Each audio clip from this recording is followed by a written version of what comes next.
So, magluluto po tayo ng ginataang sitaw at kalabasa. So, may ingredients. Gisa po natin siya sa bawang sibuyas, ground pork, at lagyan po natin siya ng hipon. So, kutsain po natin sa patikyan. Tapos, lagyan na po natin yung ating kalabasa at sitaw. Lagyan po natin ng kokomama na sasanggata. Pakuluan po natin maigi. Lagyan po natin. Nilagyan ko rin po ito ng Maggi cubes na hipon. So, pakuloyin lang po natin yan. Pag kulang pa ho sa inyo ang alat, lagyan ng konting patis. Nagprito din ako dito ng pritong galunggong. Yan po yung terno natin sa ating gulay. So guys, ito po si Cynthia Contreras.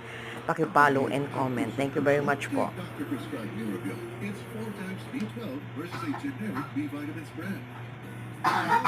Ali, pero ang nalaglag, 51 anyos na lalaki. Ayon sa barangay, nautusan ng lalaki na magputol ng mga tuyong.